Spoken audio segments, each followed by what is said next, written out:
I was originally from a previous camp called one of the sites of Nicholasville, and I have nothing bad at either camps. Each have their positive and negative. This camp is more relaxed, down to earth.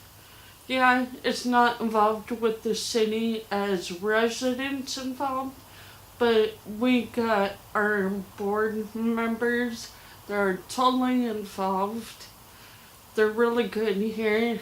To move in for the tiny house here, especially during the month of winter and the rain gonna be coming. We all know now that I said that the rain is gonna change, It's gonna be awesome, but just makes some more, like closing the door of a tiny house makes a big difference. Having the walls makes a huge difference to a person. I mean, we could have color of houses to choose from, but it's really the door, what the inside that we can close from the outside and wind down and be our own self from the world.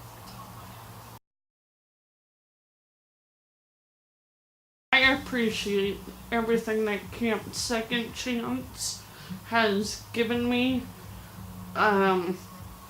It's very safe here. Any camp has their ups and downs, but this camp, you know that if you need help from someone, you can turn to your neighbor.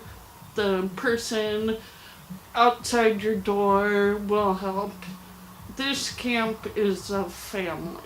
It is a true family here.